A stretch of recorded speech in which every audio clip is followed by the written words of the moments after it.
So Bob, what are we up to today? Well, we're looking at AquaMatic diaphragm valves. There's a whole series of valves from stainless steel, plastic, cast iron. First I'll go into the cast iron valves. There's a typical valve. This is 1.5 inch. Series V42. Most of the valves that AquaMatic manufactures, especially some of the older ones, they will have tags on them. Now, the tag gives you information about the valve.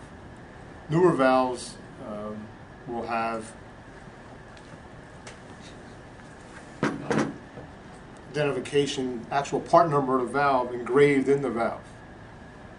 Now, it'll be difficult to see, but we can get a close-up later. So the majority of valves you're going to run into currently are going to have a tag on it. Now, this particular valve is a normally open spring assist open valve. If there was something special about the valve, if it had a limit stop on it or had special internals, then it would have another tag saying there's special internals on it. High temperature valves may have Viton internals, O-rings and seals. So, like I said, in this particular case we have normally open spring assist open. Now, we want to get into rebuilding these type of valves. We have two different kits for repair of the valve. First kit is this is the diaphragm and seal kit.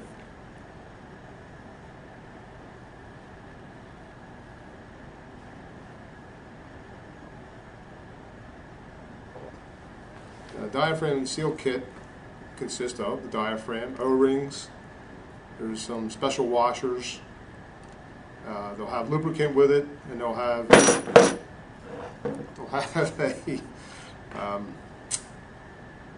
a Loctite when you put it together. That's a diaphragm, or the rubber repair kit they call it too. They also have the internal parts kit, which consists of all the metal parts. Right? So the metal parts consist of the shaft retainer, the diaphragm plates, the seat where the rubber part is, and this gets all assembled in the valve. So what we'll do, we'll then take a valve apart and hopefully repair it within a reasonable amount of time.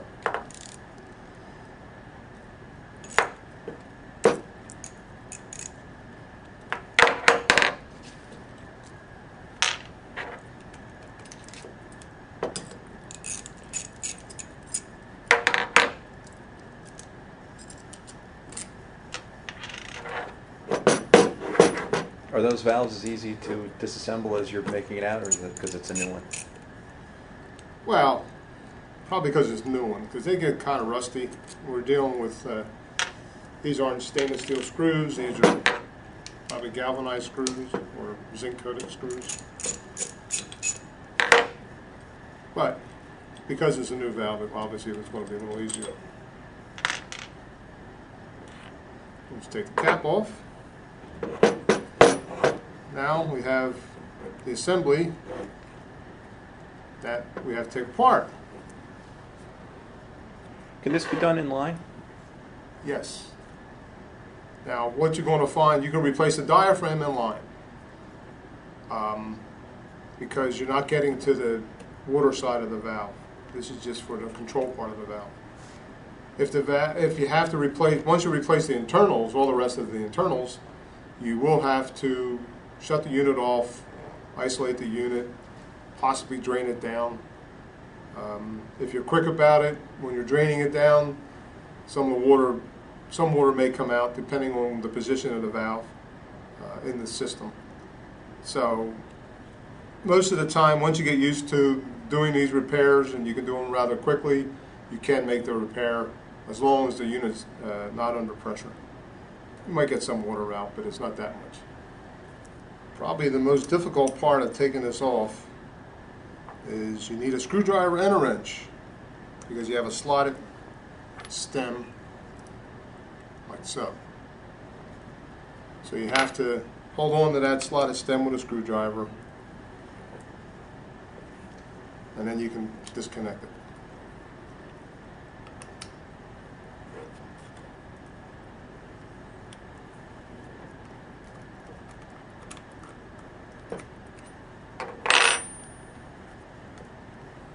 Again, this is a little easier maybe than it may be. Sometimes they bind up.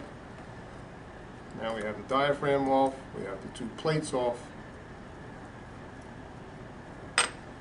Now this particular valve, this is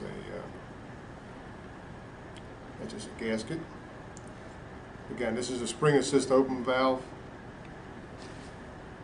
Now what I don't show in this kit is the spring centering guide. Usually you can just reuse that. It's not really a working part, it just keeps the spring from moving back and forth. Now to get out the retainer, this is a slotted retainer, it takes a special tool. The special tool, you're never going to be able to, you won't be able to repair this valve without a special tool. Sometimes people use chisels and what have you, get them out, but then when you put it back in again, you're not going to get it in properly. This tool is a 424 GT. Anytime you go to repair a valve, this is an 1.5-inch valve, this tool. Do you need a different tool for each valve then? There's special tools are for the 1-inch valve, 3/4 1-inch valve, and the 1 1/4, 1.5-inch valve. Once you get to the 2-inch valve and larger, it requires it doesn't have a slotted opening, it has a hex head that uses an 1 1/4 hex head deep socket. I have one that's a special one that was made. This is the tool that's used for the 2-inch. Now this happens to be a real long socket, you don't have to have that. You can just get a standard one through Granger or what have you. As long as it's deep, because it has to go over the shaft. Now that's on the 2-inch valves, which we might be able to get in later on.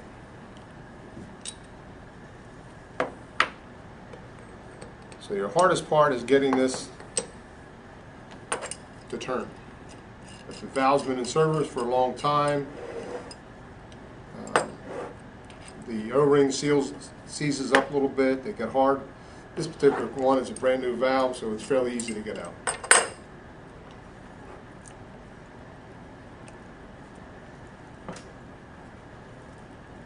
You wish they were all this easy.